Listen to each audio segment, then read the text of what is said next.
Hi, my name is Jorgelina Vittori and I'm from Caba. In this video, I'm going to present a teacher development proposal at C.E.C.I.E 19 in Caba.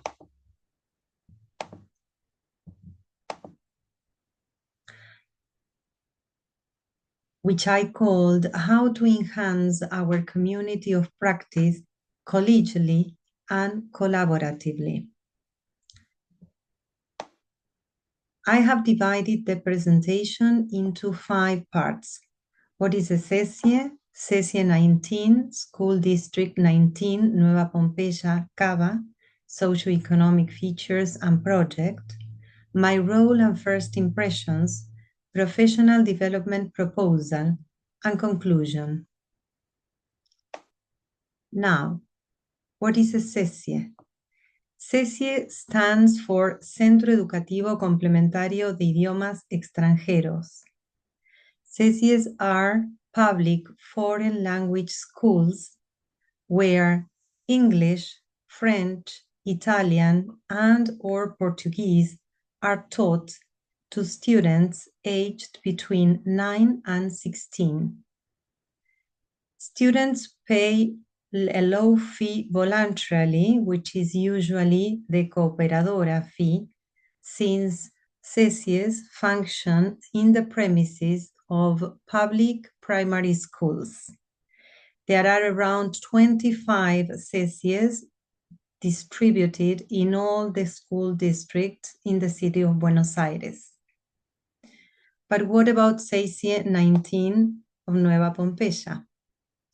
C.E.C.I.E 19 teaches the 7 levels of English and receives students, apart from Nueva Pompeya, from close and not so close areas. In terms of the socio-economic features, students come basically from middle and lower middle class families who are highly concerned about the importance of English for their children's future. Projects. Every year at the beginning of the school year, each C.E.C.I.E has to write a project, an annual project, which is basically based on the data they collect from the previous year, according to the needs they find in the areas to improve. At the beginning of 2024, C.E.C.I.E 19's managerial team and the group of teachers decided to write a project which they called Momento de Expresarnos en Lengua Extranjera.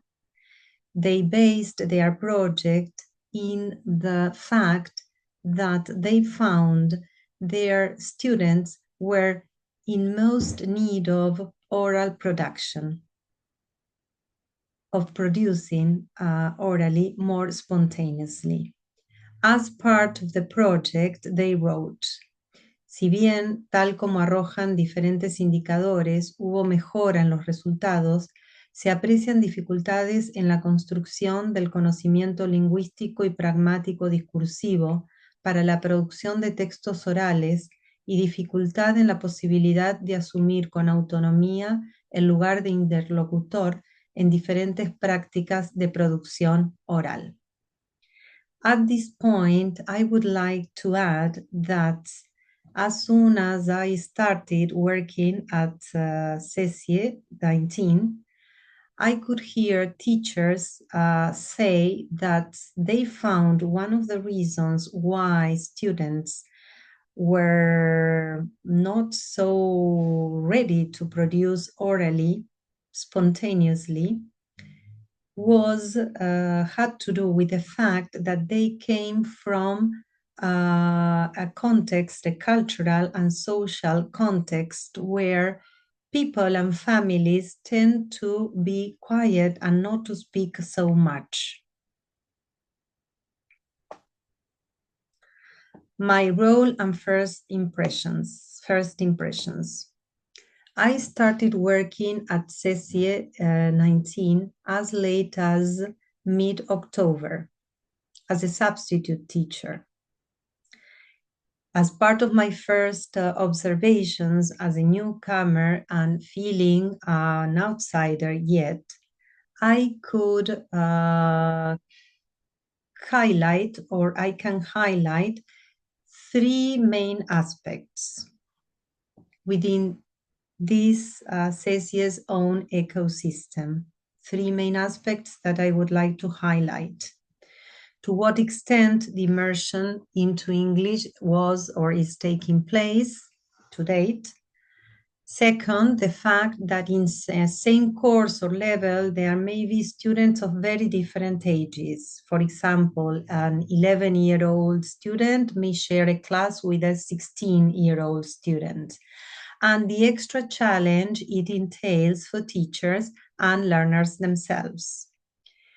And last, teachers' general discontent with the managerial team poured out mainly during the final exam period.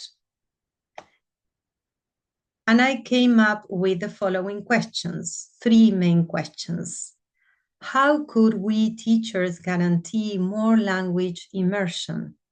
How could the difference of age become a topic of discussion? And how could we turn the exam period into a more enjoyable time for both teachers and students?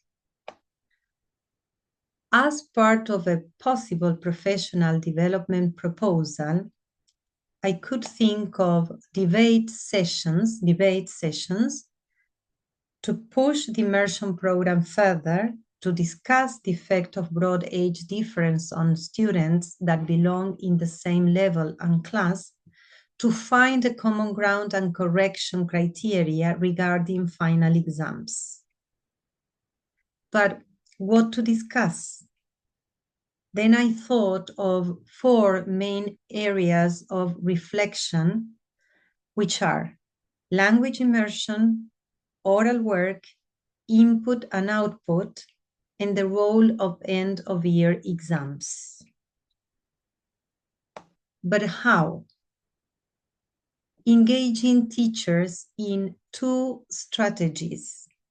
Peer coaching based on Kogan's three-phase model, planning, observation, and feedback. And secondly, study groups that involve teachers in reviewing professional literature on the different constructs and analyzing samples for students' work. These are two strategies that I found very interesting in the reading of the text called Professional Development for Language Teachers in the online ERIC Digest, written by Diaz Mejoli. When it comes to peer coaching, Mejoli will tell us that pair of teachers is a basic way or a very important way of being able to observe and analyze.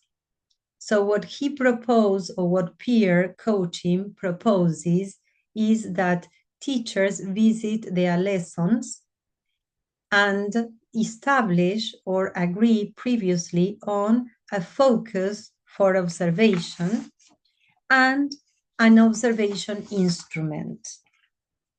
For this kind of work or for this kind of strategy, standardized instruments are very useful because they can guide observation and they can help teachers look at their use of second language, their planning, and their instructional delivery. As regards study groups, Diaz Majoli will also say something interesting. He will describe study groups as a good opportunity for teachers to approach a better understanding of research and a better knowledge of ways their students work. At the same time, teachers who need to develop a more reflective stance towards teaching on their or their students' learning may find study groups a very rich opportunity to do that. To conclude, I would like to cite again Diaz Majoli when he says, when teachers have the chance to participate collegially and collaboratively in the creation and implementation of professional development activities, they develop ownership of the learning process, and their learning is more likely to promote success.